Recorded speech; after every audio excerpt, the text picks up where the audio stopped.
लेकिन लेकिन तू तो मर चुका था। हाँ मैं मर चुका था, लेकिन मेरा इल्म, मेरा जादू जिंदा था। मैंने तुझसे कहा था ना, मैं एक दास्तान हूं, एक अनोखी दास्तान, और अब वक्त आ गया है कि मैं खुद को अफशा कर दूं कि इससे मुनासिब वक्त और कोई नहीं है। और प्रोफेसर, ये तहतुसरा की दास्तान का सबसे अजीब और पुरस्कार मोड़ था। मैं नहीं जानता था कि गुरीला फेरोना कैसे बन गया। उसने तो परसिफून के बतन से जन्म लिया था, और मुझे यह भी नहीं मालूम था प्रोफेसर कि वो जादूगर मेरी इस वक्त की हैसियत से भी वाकिफ था या नहीं। तुम्हें फेरोना याद है ना, वही जादूगर जिसने हैकी से कहा था कि परसिफून उसे दे दे और हुकूमत खुद ले ले, और फिर उसने खुद हैकी के सामने हलाक कर लिया था खुद को। गुरीले की खाल जमीन पर पड़ी थी और खंजर एपिटस के हाथ में लरज रहा था। सब तस्वीरें हैरत बने हुए थे। एपिटस गोया सब कुछ भूल गया था, बस वो आंखें फाड़े फेरोना को घूर रहा था। नामुमकिन, नाकाबिले यकीन, मरने वाले इस तरह जिंदा नहीं होते, उसके मुंह से निकला। हाँ, वो जो किसी मिशन की खातिर अपनी जिंदगी को 2 हिस्सों में तकसीम कर देते हैं, क्या उन्हें अपने बकिया जिंदगी के इस्तेमाल का हक नहीं है? लेकिन फेरोना, तू तो, मैंने पूरी जिंदगी में सिर्फ 2 काम किए हैं एपिटस से, पुशीदा आलूम का हसूल या परसिफून से इश्क। एक वक्त ऐसा भी आया जब मैंने सिर्फ परसिफून के इश्क में अपने सारे इल्म कुर्बान करने का फैसला कर लिया, लेकिन परसिफून मेरी न बन सकी और इसने हैकी को अपना लिया। तब मैंने हैकी से कहा कि वो सारी जिंदगी खुश न रह सकेगा, मैं उसे सुकून न लेने दूंगा। और एपिटस, उसके बाद मैंने अपनी जिंदगी के 3 हिस्से किए। एक जगह मेरा इल्म नाकाम रहा तो मैंने पूरी तवज्जो अपने इल्म पर दी। 3 हिस्सों में पहला हिस्सा वो था जब मैं गुलाम कोजाल की हैसियत से परसिफून के सामने आया। गुलाम कोजाल को मैंने फना कर दिया था, और फिर मैंने अपनी जिंदगी को भी कुर्बान किया और खुद को परसिफून के बतन में महफूज कर लिया। और फिर फेरोना को हैकी के सामने कत्ल करके मैंने जिंदगी का खात्मा कर दिया, ताकि तीसरी जिंदगी में दाखिल हो जाऊं, जो बज़ाहिर एक जानवर की जिंदगी हो, लेकिन इसके अंदर फेरोना परवरिश पा रहा हो।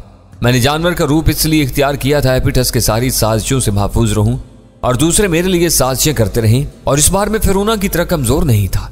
चुनाचे मैंने अपने रकीब को शिकस्त दी और हैकी मेरे हाथों मारा गया। अब परसिफून मेरे सिवा किसी की नहीं थी, और मैं फेरोना की मानिद कमजोर नहीं था। पहली बार मेरे इल्म ने मेरी कोई मदद नहीं की, लेकिन दूसरी बार वो मेरा भरपूर साथी था। फेरोना के होंठों पर एक शैतानी मुस्कुराहट रक्स कर रही थी, और वाकई अनोखी कहानी थी प्रोफेसर। मेरी समझ में तो कुछ नहीं आ रहा था, और यूं लग रहा था जैसे एपिटस भी इस कहानी को पूरी तरह समझने से कासिर हो। इसके अंदाज में हैजान नजर आ रहा था। तब थोड़ी देर तक सोचने के बाद उसने कहा, तेरे आलूम अपनी जगह फेरोना, लेकिन तहतुसरा के किसी शैतान ने भी इस औरत की इज्जत की है जिसके वतन से इसने जन्म लिया। तो क्या तूने इस मिट्टी को भी फरामोश कर दिया जिसने तुझे तश्कील किया? अगर ऐसा हुआ हो तो, फेरोना ने पूछा, तब तू नाकी ओवा के अताब से महफूज नहीं रहेगा, और नाकी ओवा कुव्वतें सल्ब करने वालों में से है, और उमाओं का मुहाफिज और उसके अताब से किसी को मफर नहीं है। मैं इसकी कुव्वतों को आवाज दूंगा। फेरोना की शैतानी मुस्कुराहट कुछ और गहरी होगी। होता यूं है कि जब तहतुसरा के कवानीन से बगावत होती है, इल्मी और रूहानी बगावत, तो वो आ पहुंचता है इस जगह जहां इसे पुकारा जाए। लेकिन तूने देखा तेरी आवाज बेअसर है, और नाकी ओवा का यहां कोई वजूद नहीं है। आखिर क्यों? सिर्फ इसलिए कि तेरी कहानी झूठ है, तेरे इल्म की दास्तान झूठी है, एपिटस ने कहा। और फेरोना ने अपना एक हाथ बुलंद किया।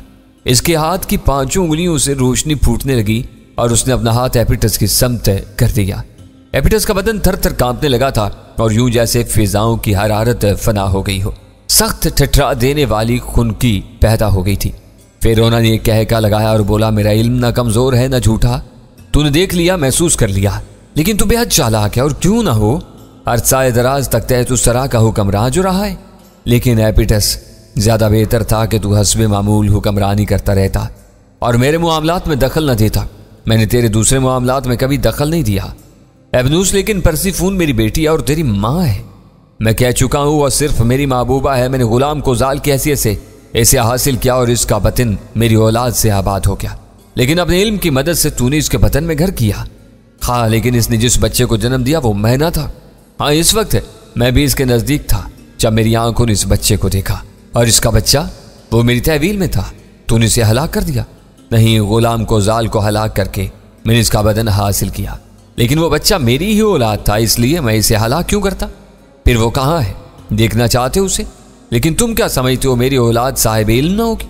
और फिर उसने एक हाथ बुलंद करते हुए कहा, एबलास, तो कहाँ है? इनके सामने अपना वजूद जाहिर कर। और प्रोफेसर दूसरे लम्हे कमरे में कवि हैकल से आफाम नजर आया, जिसके आने का कोई रास्ता नहीं था, लेकिन इसकी शक्ल देखकर सब दंग रह गए थे। क्योंकि वो कोजाल की जवानी थी, 100% उसका हम शक्ल। सब दंग रह गए थे, यहाँ तक कि परसिफून भी सब मुतहयराना निगाहों से इस गुलाम को देख रहे थे। परसिफून के होंठ कपकपा रहे थे। ये मेरा बेटा है? आह जलील फेरोना, तूने मेरी बेटी की पैदाइश के फौरन बाद इसे मुझसे जुदा कर दिया था। मेरा बेटा। फेरोना के होंठों पर बदस्तूर मुस्कुराहट फैली हुई थी। उसने नौजवान की तरफ देखा और बोला, वो मेरा भी बेटा है और इसने मेरी आगोश में परवरिश पाई है। वो माँ के वजूद से नावाकिफ है परसिफून, इसलिए तुम्हारी आवाज़ इसके लिए बेकार है। आह तूने मेरे साथ बहुत बुरा सलूक किया है फेरोना, और तू आज भी मेरे साथ नाइंसाफी से काम ले रही है। परसिफून, मेरी मोहब्बत को देख, मेरी पायदारी को देख, मैं कब से तुझे चाहता हूँ। अगर मैं जिस्मानी तौर पर कमज़ोर ना होता तो उस वक्त तेरी मोहब्बत, तेरा वजूद हासिल कर लेता जब तेरे लिए मुकाबले हुए थे। लेकिन मेरी मोहब्बत की आग सर्द न पड़ी और फिर तेरे लिए मैंने अपना वजूद फना कर दिया, और इस फना के बाद तू मुझे हासिल हुई। किस तरह, किस मुसीबत से और किस कसम पुरसी के आलम में मैंने तुझे पाया। हाँ परसिफून, आज भी मैं तुझे सारे आलम के हसीनाओं पर तरजीह देता हूँ, लेकिन कितना बदनसीब हूं मैं कि आज भी तेरी मोहब्बत हासिल नहीं कर सकता। तू शैतान है और मैं हर आलिम में तुझसे नफरत करती रहूंगी। ठीक है, मैंने तुझे मोहब्बत के लिए मजबूर नहीं किया, उसने कहा और एबिल्लास को जाने का इशारा किया। नौजवान गायब हो गया था। तब फेरोना एपिटस की तरफ मुतवज्जा हो गया। उसका चेहरा अब खुश्क और बदरौनक मालूम हो रहा था। अब तेरा क्या ख्याल है एपिटस, तेरी परेशानी खत्म हुई कि नहीं? मैंने तहतुसरा के कवानीन को नहीं ठुकराया। मैं इसका बेटा नहीं, इसका आशिक हूं। अभी तुझे कोई एतराज है? लेकिन तूने एपिटस को धोखा दिया है फेरोना। हरगिज़ नहीं। देख ले, आज भी मैं हुकूमत पर मोहब्बत को तरजीह देता हूँ। मैंने हुकूमत की ख्वाहिश नहीं की जो तूने चाहा किया। मैंने हुकूमत के मामलात में कभी मुदाखलत नहीं की। बेहतर यही था कि तू हुकूमत करता रहता। तूने मेरे मामलात में मुदाखलत क्यों की? लेकिन फेरोना, क्या तू मुझे हमेशा धोखा देता रहेगा? तू भी तो लाखों इंसानों को धोखा देता रहा है। जवाब दे, क्या तूने मेरी आड़ में अपनी हुकूमत बरकरार नहीं रखी? क्या है कि को हुकूमत से हटाने के लिए तूने इस बनमानस का सहारा नहीं लिया जो मेरी चाल थी? लेकिन एपिटस कुछ परेशान नजर आने लगा। परसिफून मेरी है, मैं इसे कभी नहीं छोड़ूंगा। तू चूंकि एक ऐसी बात के लिए चिरागपा हो रहा था जो यहाँ के कवानीन के खिलाफ है, इसलिए मैं तुझे मुआफ कर सकता हूँ, लेकिन आइंदा मेरे मामलात में मुदाखलत न करना। और तुम दोनों एपिटस की वफादारी के ज़ोम में अपनी जिंदगियां खतरे में न डालना। मैं हर शय को फना करने की कुव्वत रखता हूँ। तुम गुलाम हो, गुलाम रहोगे, मेरे या एपिटस के। तुम्हारा काम सिर्फ गुलामी है, इसलिए तुम अपनी जुबान बंद रखना। और मैंने सुकून की गहरी सांस ली। प्रोफेसर गोया इसका इल्म महदूद था, मगर बेशुमार पुरस्रार बातों से भरा पड़ा था। दरिंदा मेरी शख्सियत और बागियों के बारे में जरूर मालूम कर लेता। मैंने एपिटस की जानिब देखा। एपिटस अब बिल्कुल ठंडा हो चुका था। जाओ एपिटस, और आइंदा मेरे और परसिफून के दरमियान मुदाखलत की कोशिश मत करना। उसने आगे बढ़कर दोबारा अपनी खाल ओढ़ ली, और अब कोई नहीं देख सकता था कि वो एक गोरिल्ला नहीं। एपिटस गर्दन झुकाए बाहर निकल गया। हम दोनों उसके साथ थे। बाहर निकलकर एपिटस ने कहा, तुम लोग जाओ, मैं दोबारा तुम्हें तलब करूंगा। और हम दोनों वापस चल पड़े। हमारी तरकीब बुरी तरह नाकाम हुई थी, यानी हमने जो सोचा था मामला उसके बरअक्स हो गया था। फिर जब हम अपनी रहायशगाह पर आ गए तो अरगमास ने मेरी तरफ देखा और बोला, तुम जरूरत से ज्यादा खामोश हो रायन, क्या बात है? इन्हीं हालात के बारे में सोच रहा हूँ। क्या सोच रहे हो? हम नाकाम हो गए। हाँ वाकई वक्ती तौर पर यही लगता है, लेकिन इस इंकिशाफ के बारे में तुम्हारा क्या ख्याल है? ताज्जुब खेज, इंतहाई ताज्जुब खेज। मैं फेरोना के बारे में ज्यादा नहीं जानता और ये कहानी मेरे लिए अजनबी है, लेकिन वो बड़ा बाइल्म है और एपिटस जैसे इंसान को बेवकूफ़ बनाता रहा है। गोया आज तक करीब से जानने वाले यही समझते रहे कि बनमानस सिर्फ एक खिलौना है जिसके अक्म में एपिटस का चेहरा है, लेकिन एपिटस तो निरा अहमक निकला और वो चालाक। क्या तुम्हें फेरोना की कहानी मालूम है रायन? हाँ मैं जानता हूँ। ओह, मुझे इससे बेहद दिलचस्पी है। क्या मुख्तसरन तुम मुझे इसके बारे में बताओगे? फेरोना ने जो अल्फाज इस्तेमाल किए तुम्हें याद हैं? हाँ, तब कहानी मुख्तसर रह जाती है। वो एक साहिब इल्म है, लेकिन कमज़ोर आदमी था, लेकिन इसका इल्म इसे जिस्मानी बर्तरी नहीं दे सका। लेकिन वो एपिटस की बेटी परसिफून को चाहता था और परसिफून उससे नफरत करती थी। फिर एपिटस ने तहतुसरा के कानून के तहत लोगों को परसिफून और हुकूमत के हसूल के लिए मुकाबला की दावत दी और इस मुकाबले में एक चरवाहे का बेटा हैकी भी शामिल था जो परसिफून के इश्क में गिरफ्तार हो गया। फेरोना खुद तो मुकाबला नहीं कर सकता था, लेकिन इसने हैकी को पेशकश की कि वो चाहे तो फेरोना उसकी मदद कर सकता है और कोई उसे शिकस्त नहीं दे सकता, लेकिन शर्त यह होगी कि हैकी सिर्फ हुकूमत करेगा, परसिफून उसकी होगी। हैकी ने यह शर्त तस्लीम न की और फेरोना के इल्म को भी शिकस्त दे दी। तब फेरोना ने वो चालें चली जिनका उसने तज़किरा किया और उसने अपने इल्म को मजबूत बनाया। उसने बज़ाहिर हैकी के सामने खुद को ख़त्म कर लिया, लेकिन दूसरी शक्ल में जिंदा हो गया। ये उसका इल्म था। एपिटस जो हुकूमत छोड़कर इस एहसास का शिकार हो गया था कि अब उसकी कोई हैसियत नहीं रही, इस साजिश का शरीक रहा, लेकिन वो भी हालात से लाइल्म था और आज तक वो यही समझ रहा था कि परसिफून का अजीबुल खलकत बेटा इसके हाथों में कठपुतली है। कैसी अजीब कहानी है, कितनी पुरस्रार और हैरत अंगेज। कौन कौन इस कहानी में आया हुआ है, लेकिन अब क्या होगा? हमारी जिद्दोजहद में कुछ और तेजी आ जाएगी। तुम परेशान नहीं हो? क्यों? परेशानी की वजह? ओह, तुम भी तो मामूली इंसान नहीं हो, लेकिन तुम्हारा अब क्या ख्याल है? क्या एपिटस इस इंकिशाफ के बाद खामोश हो जाएगा? अगर खामोश होना चाहेगा तो हम उसे खामोश नहीं रहने देंगे। क्या मतलब? तुम उसकी इस एहसास को हवा दोगे कि उसे फेरोना ने शिकस्त दी है। फिर क्या होगा? हम उसे एक तरकीब बताएंगे। कैसी तरकीब? और मैं अरगमास को अपनी तजवीज़ के बारे में बताने लगा। अरगमास पुरख्याल अंदाज में गर्दन हिला रहा था। फिर वो बोला, एपिटस किसी गलत फहमी का शिकार न हो जाए। ये तुम्हारी जहानत की बात है। वैसे वो ज़हनी तौर पर सख्त परेशान है और ऐसे हालात में इंसान दूसरों के सहारे तलाश करता है। ठीक है, लेकिन इसके बाद? यही मैं पूछ रहा हूँ, यानी बगावत। इन दोनों में से एक को जिंदा रहना चाहिए अरगमाज। दोनों की जिंदगी ज्यादा खतरनाक है। तुम्हारे ख्याल में कौन ज्यादा खतरनाक है? हर हाल में फेरोना, खास तौर पर नई शक्ल में आने के बाद। वो जबरदस्त जादूगर है। मैं नहीं मानता। क्यों? इसलिए को हमसे लाइल्म है। हालांकि अगर उसका इल्म ज्यादा ताकतवर होता तो वो जान जाता कि उसकी हुकूमत के असल बागी उसके नजदीक मौजूद है। ओह हाँ, ये तो दुरुस्त है। कुछ भी हो अरगमाज, हमें अपने मिशन को पूरा करना है।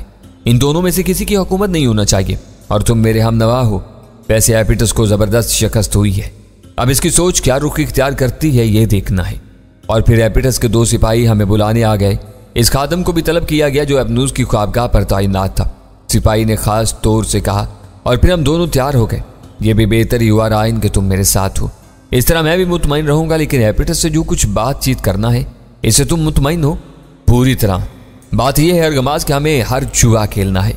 तुमने चारों तरफ पांव फैला रखे हैं और हम किसी तौर पर महदूद नहीं हैं। अगर हम एक पहलू से शिकस्त खाते हैं तो हमारे पास दूसरा जरिया मौजूद है। इसके अलावा सुरंग मुकम्मल हो जाए तो हमारी ताकत भी टर्गिश में बढ़ सकती है। और जहां तक मेरा ख्याल है, तहसुसरा के दूसरे इलाकों में अबनूस के इतने हामी और हमदर्द न होंगे जितने के टर्गिश में मौजूद हैं। कोई अगर हमें किसी जगह से खदशा हो सकता है तो वो सिर्फ टर्गिश है। अगर हमने यहाँ अबनूस पर काबू पा लिया तो बाकी मामला से बासानी निपटा जा सकता है। यकीनन, अरगमास ने जवाब दिया। लेकिन रायन, यहाँ एक सवाल पैदा होता है। वो पुरख्याल अंदाज में बोला। सिपाही हमसे फासले पर जा रहा था, इसलिए हमें यह खदशा नहीं था कि वो हमारी गुफ्तगू सुन लेगा। क्या सवाल पैदा होता है अरगमास? मैंने पूछा। इन दोनों का मसला। तुम्हारे ख्याल में इनमें से किसकी जिंदगी ज्यादा अहम है, एबनूस की या एपिटस? अरगमास ने कुछ सोचते हुए सवाल किया और मैं उसे देखने लगा। फिर मैंने कहा, मेरे दोस्त अरगमास, तुम इस बात से कतई नावाकिफ हो कि एबनूस दर हकीकत क्या है। तुमने इसकी एक शक्ल देखी है और दूसरी शक्ल भी देख ली जिसमें वो फेरोना की हैसियत से सामने आया। फेरोना एक शैतान है। इसे शैतान सिर्फ कहना मेरे ख्याल के मुताबिक मुनासिब नहीं है। अगर हम इसे एक मुकम्मल शैतान कहें तो ये ज्यादा मुनासिब है। मैं इसे अच्छी तरह जानता हूं और इस बात से अच्छी तरह वाकिफ हूं कि एपिटस उसके मुकाबले में कुछ भी नहीं है। तुमने देखा उसने एपिटस की जिंदगी भर की काविशों को शिकस्त दी है और किस तरह उसने अपने आप को एपिटस की निगाहों से महफूज रखा। बहुत ही चालाक इंसान है। गोया मंशियात की जिंदगी में डूबा रहा, लेकिन हुकूमत मुकम्मल तौर पर उसकी रही। यानी बाहर के लोग यही बात जानते हैं कि अबनूस शहंशाह है और एपिटस ने भी यही बात मशहूर की कि अबनूस की बादशाहत में उसकी शख्सियत का कोई खास अमल दखल नहीं है। इधर एपिटस अपने तौर पर यही समझता रहा कि हुकूमत वो खुद कर रहा है और जरिया एबनूस है। लेकिन एबनूस की सोच ज्यादा खतरनाक थी। उसने यही सोचा कि एपिटस हैसियत क्या रखता है, उसे जब चाहे वो मिटा सकता है। चुनांचे इस लिहाज से एबनूस ज़हनी तौर पर बहुत ज्यादा ताकतवर है और बिलाशुबा उसके आलूम हैरत अंगेज है। वो अपनी जिंदगी में नित नए तजर्बात कर सकता है जो मैंने तहसुसरा के किसी दूसरे शख्स में नहीं पाए। इसीलिए मैंने ये बात कही कि फेरोना मुकम्मल शैतान है। बिल्कुल दुरुस्त है। तो इसलिए तुम्हारा ख्याल ये है रायन कि अगर एबनूस हमारे रास्ते से हट जाए तो ज्यादा बेहतर है। ज्यादा बेहतर क्या, बल्कि एबनूस को हमारे रास्ते से हटना ही चाहिए, और अब खास तौर से इन हालात में जबकि उसकी शख्सियत खुल गई है, हम इसे नजरअंदाज नहीं कर सकते। बहुत खूब, गोया तुम ये चाहते हो कि एबनूस रास्ते से हट जाए। हाँ, मैं यही चाहता हूं, लेकिन तुम क्या समझते हो? क्या एबनूस का रास्ते से हटना इतना आसान है? मैंने मुस्कुराते हुए कहा, नहीं, जो कुछ तुमने बताया है इसके तहत तो ये इतना आसान नहीं मालूम होता। देखना यही अर्गमास के ऊंट किस करवट बैठता है। इस वक्त जब तक मेरे जहन में यह ख्याल था कि एबनूस सिर्फ एक ताकतवर गुरीला है और एपिटस असल जहन से जो उसकी पुश्त पर काम कर रहा है, मेरे जहन में कोई तरद्दुद नहीं था।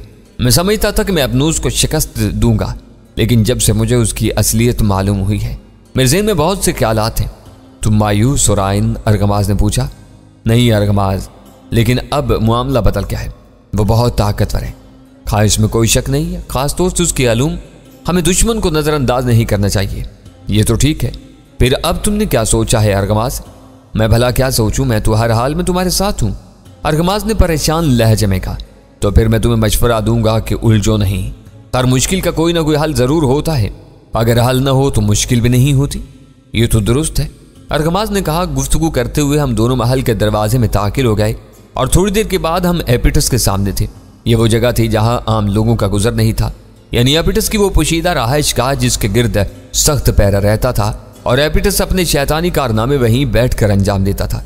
बाहर की दुनिया में वो सिर्फ परसिफून का बाप यानी माजूल शहंशाह, लेकिन यहाँ उसके इख्तियारात लामहदूद थे। एपिटस के चेहरे से फिक्रमंदी का इजहार साफ तौर से होता था। वो एक आराम कुर्सी में दराज था और उसके हाथ में शराब का जाम था। हम दोनों को उसने अपना आयत की निगाह से देखा। आओ बैठो, तुम दोनों इससे कबल जिस हैसियत से आए थे अब उसे भूल जाओ, क्योंकि तुम मेरे एक ऐसे राज के शरीक हो गए हो जिसे कोई और वाकिफ नहीं है। लेकिन क्या तुम काबिल एतमाद हो? एपिटस ने गहरी निगाहों से हमें देखा। इसका फैसला एपिटस करे, अर्गमास ने जवाब दिया। एपिटस फैसले करने का अहल है क्योंकि इसने एक तवील अरसा तक हुकूमत की है और उसका ज़हन आज भी इसका साथी है। दुरुस्त कहा शहंशाह ने, अर्गमास बोला, और हर दौर में कुछ लो और कुछ दो के असूल का पाबंद रहा है। मैं सिर्फ तुम लोगों की वफादारी नहीं मांगूंगा बल्कि इसका सिला भी दूंगा। हकीकत पसंद शहंशाह की बात दानिशमंदाना है, अर्गमास ने कहा। सो ये सोच लो कि मुझसे ज्यादा तुम्हें कोई कुछ नहीं देगा और जो तुम मांगोगे मैं इसे देने का वादा करता हूं। शहंशाह की ये बात काफी है। गोया मेरे वफादार बनकर तुम किसी और के वफादार बनने की कोशिश नहीं करोगे। क्या तुम इस बात का वादा करते हो? शाह एपिटस हमारी नीयत पर शक न करे और इस बात का यकीन करे कि हमने जो कुछ किया अपनी वफादारी के तहत ही किया और आइंदा भी जो कुछ करेंगे इसमें यह एहसास मजीद शामिल होगा कि शाह की निगाहों में वक़्त पाने के बाद हमारी हैसियत मुख्तलिफ होगी, लेकिन इसके बावजूद हमारी वफादारी मशकूक नहीं होगी। हम वादा करते हैं कि हमेशा शाह एपिटस के वफादारों में रहेंगे और इसकी अच्छाई के ख्वाह रहेंगे। हम वादा करते हैं कि हमेशा शाह एपिटस के वफादारों में रहेंगे और इसकी अच्छाई के ख्वाह रहेंगे। तुम्हारी जुबान से सच्चाई की जो बू आती है खादिम, इस सिलसिले में तुम क्या कहते हो? एपिटस ने सवाल किया। मैं पुश्त से एपिटस के वफादारों में से हूं, मैंने जवाब दिया। तब ठीक है, अगर ऐसे वफादार मुझे हासिल हैं तो बहरहाल मैं मायूस नहीं हूं। फिरौना कैसे ही आलूम का माहिर क्यों ना हो, लेकिन मेरी ज़हनी कुव्वतें और मेरे वफादारों का ताउन उसे शिकस्त देगा और मुझे इस बात का भरपूर यकीन है। मैं अपने मुतमद्दों के साथ तनहा नहीं हूं और फिरौना को हैरत होगी जब वो ये महसूस करेगा कि खुद महल में मेरे बेशुमार दोस्त हैं। शाह एपिटस ने कहा। यकीनन शाह की कुव्वत महदूद नहीं है, मैंने मुस्कुराते हुए कहा। मेरे दोस्तों, मुझे तुम्हारा मशवरा भी दरकार है और मैं ये मशवरा तुमसे ले रहा हूं। तुम्हारी इस हैसियत से नहीं जो इससे कबल थी, बल्कि मैं अपने मखसूस साथियों की हैसियत से तुम्हारा मशवरा चाहता हूं। हम खलूस दिल से तैयार हैं एपिटस, अर्गमास ने जवाब दिया। तो क्या कहते हो तुम इस सिलसिले में, जबकि तुम्हें यह मालूम है कि एबनूस के सिलसिले में मैंने धोखा खाया है? गोया एबनूस वो नहीं था जो मैंने उसे समझा, बल्कि वो कुछ और निकला और उसने अपनी कुव्वतों को महफूज रखा। लेकिन ये महल के लोग जिनके तहत हुकूमत के कारोबार चलते हैं वो इस बात से वाकिफ हैं कि जुबान एबनूस की और ज़हन एपिटस का है और जुबान बज़ाहिर कोई हैसियत नहीं रखती, क्योंकि इससे कबल वो फिरौना को उसकी असल हैसियत से नहीं जानते थे। ये बात तो इनके इल्म में भी होगी कि सोचता है एपिटस है, और अगर फिरौना बजाते खुद कोई हैसियत रखता है तो उसका इत्तेसाल नहीं कर सकता। वह हम लोगों की नावाकिफियत से फ़ायदा उठा सकते हैं। हम फिरौना की असलियत को चाहें तो छुपा सकते हैं और अगर चाहें तो एबनूस के रूप में छुपे हुए फिरौना को जाहिर भी कर सकते हैं। बेशक, मैंने जवाब दिया। तो तुम्हारे ख्याल में इस सिलसिले में कोई मौजूद तरकीब है? एपिटस ने सवाल किया और मैं उसकी ज़हनी उलझनों पर गौर करने लगा। वो हमारे बारे में जाने बूझे बगैर हमसे मशवरा ले रहा था। चुनाचे अरगमास ने कुछ सोचते हुए कहा, शाह एपिटस, क्या यह नहीं हो सकता कि भरे दरबार में हम फेरोना को बेनकाब कर दें? ओह, मैं जानता हूं कि तुम एक ऐसे ओहदे पर फाइज रह चुके हो जिसकी जिम्मेदारियां अहम होती हैं, लेकिन इससे कबल मैंने ये नहीं सोचा था कि तुम ज़हनी बर्तरी के हामिल हो, और मुझे ये भी एहसास है कि मैंने तुम्हें तुम्हारे ओहदे से माजूल कर दिया था और एक दूसरे शख्स को तुम्हारी जगह दे दी थी। अरगमास, गुजरी बातों को ज़हन से निकाल दो और मुझे बताओ कि तुम अपनी ज़हनी कुव्वतों को पुरकार लाते हुए क्या बेहतर तजवीज़ पेश कर सकते हो। यानी अगर मैं फेरोना को बेनकाब करना चाहूँ तो किस तरह? एपिटस ने सवाल किया। शाह एपिटस, फेरोना की अपनी कोई हैसियत नहीं है। वो एक बाइल्म इंसान है, लेकिन तहतुसरा के कानून के मुताबिक ना तो उसने हैकी से जंग की है जिससे कि हुकूमत हासिल की गई, और ना उसने ऐसा कोई कदम उठाया जिससे उसकी अपनी हैसियत मुसल्लम हो जाए।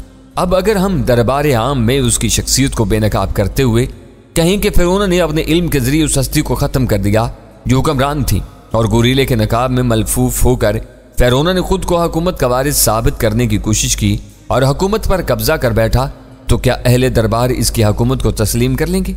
हरगिज़ नहीं करेंगे, और यही तहतुसरा का कानून है। शाह एपिटस ने जवाब दिया।